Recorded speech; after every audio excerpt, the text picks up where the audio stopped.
जय जिनेन्द्र। पूर्णार्घ जैन ग्रंथ वाचन अर्घ्य 7 भाग 34। आरोग्य आणि जैनाचार। आत्मसाधनेसाठी निरोगी शरीराची आवश्यकता लक्षात घेऊनच की काय जैनाचार्यांनी श्रावकासाठी व मुनिजनांसाठी जे आचरण सांगितले आहे ते आरोग्याला पोषकच आहे असे विचारांती कळून येईल।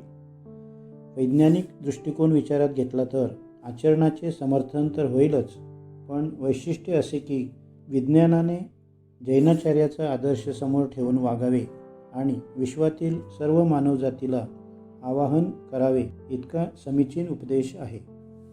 प्रस्तुत लेखामध्ये जैनाचार आरोग्याला पोषक कसा आहे हे पटवून देण्याचा थोडक्यात प्रयत्न केला आहे।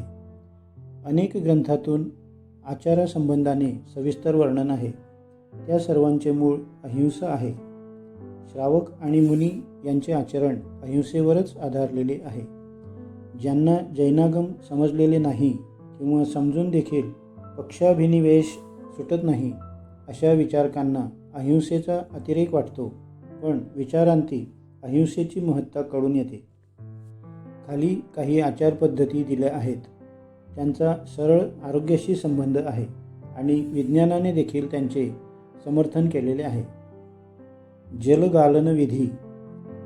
जिवंत राहण्यासाठी जे हवे त्यात प्रथम पाण्याचाच क्रमांक येतो।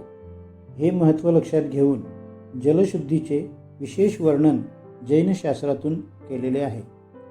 पाणी कसे प्यावे, ते कसे गाळावे, गाळण्यासाठी उपयोगात येणारे वस्त्र कसे असावे, कोणते पाणी किती वेळ शुद्ध राहते इत्यादीचे सविस्तर वर्णन आहे, पण त्या सर्वांचेच वर्णन इथे अशक्य आहे। विहीर, तळे, नदी, झरा इत्यादींचे पाणी आपणास स्वच्छ दिसते, पण त्यात वनस्पती किंवा सूक्ष्म जंतू फार मोठ्या प्रमाणात असतात। पाण्याच्या एका बिंदूमध्ये 36,450 जलचर त्रसजीव असतात। हे कॅप्टन स्कोर्स्वी या प्रसिद्ध शास्त्रज्ञाने सिद्ध केले आहे। तर वनस्पतीमध्ये डेस्मिस्ट व डायटम्स जातीच्या वनस्पती पाण्याच्या एकाच थेंबात असतात, हे देखील विज्ञानाने सिद्ध केले आहे। बोलबक्स ग्लोवेटर या नावाची एक अद्भुत आणि सूक्ष्म वनस्पती असते। याविषयी वैज्ञानिकांनी संशोधन केले आणि सिद्ध केले की वनस्पती खाऊन जंतू वाढतात, तर निर्जीव पदार्थ खाऊन वनस्पती वाढतात। हे सर्व अतिशय स्वच्छ दिसणाऱ्या पाण्यात घडते। मग घाण पाण्याची कथा तर निराळीच। पाण्यातील जंतू आणि वनस्पती आरोग्यास घातक असतात। ड्राउनलस मेडेनिसिस हे गोल कृमी न गाळलेल्या पाण्यामध्ये असतात। पाणी न गाळता पिल्यास हे पोटात जातात आणि त्वचेला छिद्र पाडून बाहेरील बाजूस अंडी घालतात। हे जंतू विषारी पदार्थांचे उत्सर्जन करतात, त्यामुळे ॲलर्जिक मॅनिफेस्टेशन्स किंवा ब्लिस्टर फॉर्मेशन हे रोग उद्भवतात। जे कृमी शरीरात जातात ते स्वतःबरोबर काही अपायकारक जंतू म्हणजे बॅक्टेरिया नेतात आणि विषाणू अर्थात व्हायरस निर्माण करतात। या सर्व कारणामुळे या अनेक जंतू वनस्पतीपासून बचाव होण्यासाठी म्हणजे अनेक रोगांपासून बचाव होण्यासाठी पाणी गाळून पिणे अत्यंत आवश्यक आहे। पुष्टीकारक जंतू पाण्यात नाहीतच, म्हणून योग्य प्रकारे गाळून किंवा उकळून पाणी निर्जंतुक करून पिल्यास कॉलरा, कावीळ, रक्तक्षेम, गॅस्ट्रो, नारू, अपचन, खोकला, अगवण इत्यादी रोगांपासून बचाव होतो। जलगालन विधीचे महत्त्व सांगताना पंडित दौलतरामजी यांनी क्रियाकोशामध्ये स्पष्ट निर्वाळा दिला आहे की जलगालन समक्रिया और नहीं कही, जलगालन में निपुण सोही श्रावक सही। रात्री भोजन त्याग। शरीरासाठी भोजनाची आवश्यकता असली तरी त्यासाठी जैनाचारामध्ये मर्यादा घालून दिलेल्या आहेत। त्या मर्यादांपैकी रात्री भोजन त्याग ही एक महत्त्वाची मर्यादा आहे। तसे पाहिले तर वैदिक व अवैदिक दोन्ही ग्रंथामध्ये रात्री भोजनाचा निषेध केलेला आहे।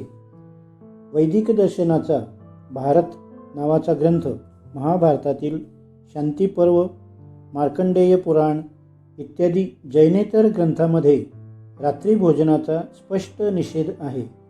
केलेले भोजन पचणे ही एक अत्यंत महत्त्वाची बाब आहे आणि त्यासाठी योग्य तो कालावधी हवा आहे. तो कालावधी रात्री भोजन केल्यास मिळत नाही. दिवसा भोजन केल्यास योग्य तो कालावधी मिळतो, म्हणून पचन व्यवस्थित होते. सूर्यप्रकाशामध्ये अशी शक्ती आहे की त्यामुळे शरीरास घातक अशा जीवजंतूंची वाढ होत नाही, उलट नाश होतो. याचे कारण असे की सूर्यप्रकाशात अल्ट्राव्हायोलेट किरण असतात. त्या किरणामुळे जंतूंची वाढ होत नसते. रात्री कितीही प्रखर दिवे वापरले तरी देखील त्यांच्या प्रकाशात सूर्यप्रकाशाचे गुण येत नाहीत. रात्री जीवजंतूंची वाढ वेगाने होते. त्यामुळे अशा वेळी भोजन केल्यास अपचन, पेप्टिक अल्सर इत्यादी रोग होतात. सूर्यप्रकाशाच्या सहाय्याने शरीरात निसर्गतःच पाचकरस निर्माण होत राहतो. म्हणजेच रात्री पाचकरसाचे प्रमाण कमी असते. दिवसा सूर्यप्रकाशात ऑक्सिजनचे प्रमाण जास्त असते. रात्री हेच प्रमाण फार कमी होते. त्यामुळे पचन होण्यास अधिक वेळ लागतो, म्हणजे आतड्यांना योग्य विश्रांती मिळू शकत नाही. शिवाय रात्री भोजनाने मादकता व अब्रह्म वाढण्याची जास्त शक्यता असते, ज्याचा परिणाम भावी संततीवर अनिष्ट होतो. रसपरित्याग. आपण जे अन्न सेवन करतो त्यामुळे आवश्यक व योग्य प्रमाणात रस मिळणे आरोग्यदायी असते. चुकून एखादा रस जास्त जर घेण्यात आला तर शरीराचा मेटाबॉलिक पूल बिघडत असतो. तेव्हा हा बिघडलेला मेटाबॉलिक पूल सुधारण्यास रसपरित्यागामुळे मदत होते, अवकाश मिळतो. अग्निमांद्यता टळते. अनेक व्याधी होण्यापूर्वीच निसर्गतः सुधारणा घडून येते. शरीराला योग्य प्रकारे विश्रांती मिळून शरीर कार्यक्षम राहते. बुद्धिमंदता येत नाही. अनशन, उपोषण, अवमौदर्य. शरीरास विश्रांतीची गरज असते. त्या दृष्टीने अनशनादी आवश्यक आहे. अनशनामुळे कित्येक हानिकारक जीवजंतू औषधाशिवाय नाहीसे होतात. आतडे शुद्ध होते. तसेच शरीरातील अनेक प्रकारचा नको असलेला साठा कमी होतो.